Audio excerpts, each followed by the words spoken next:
I believe it is time for you to meet your future best friend. I mean the browser console. So let's go to the browser and look for it. If you have done some HTML and CSS, I think you are quite familiar with the developer tools. So let's open it. To do it, you can go here and click on any element that you like, then you right click, then you choose Inspect Element.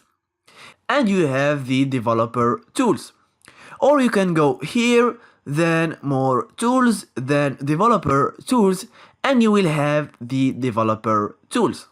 Or you have the third way, which is clicking on Ctrl-Shift-I, and you have the developer tools. And it works the same on almost every modern web browser.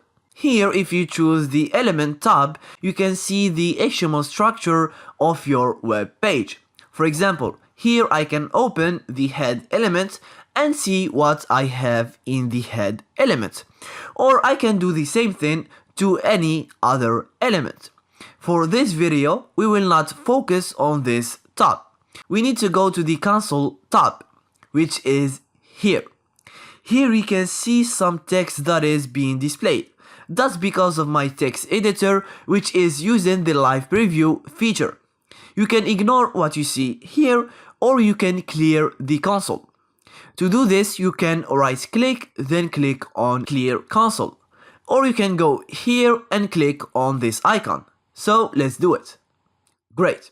And here you can write JavaScript code that will be local to this page.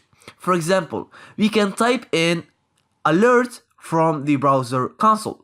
Then when we hit the return key, the browser executes our code. Great. Till now, we've been only working with the alert function. Let's try to add HTML elements to our web page. So here I will type in document.body.inner.html, and here I will add a heading 1 that says I have been created from the browser console. Now when I hit the return key, we have our page that has been updated. Great.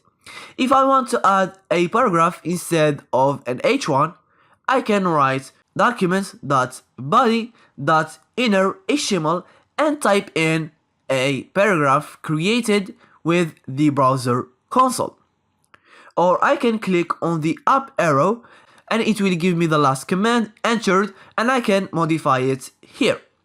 So let's change this to the P element and change the text. When we hit the return key, we have a paragraph.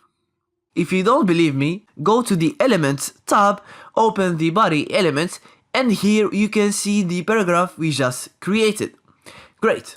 By now you know how to use the alert function to display a pop-up, and also the document.body.inner.html to change the page live in the browser. There is also another function that is really useful, the console log function. This function will be your best friend, I promise you. When writing JavaScript, you will be making mistakes, and that's normal. All developers make mistakes.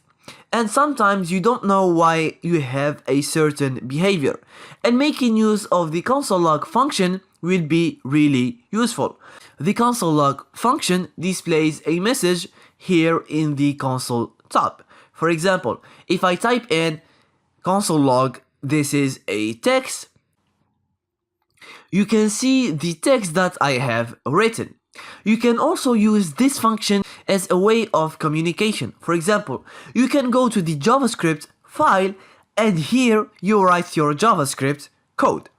Then when you want to see the value of a certain variable or display a message, well, you can use the console log function for this.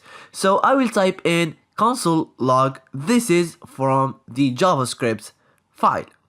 Let's save our JavaScript file using Ctrl S or going here, file and save. And now when we go to the browser and click on refresh and open the developer tools, then look for the console tab, we have our message here. Great.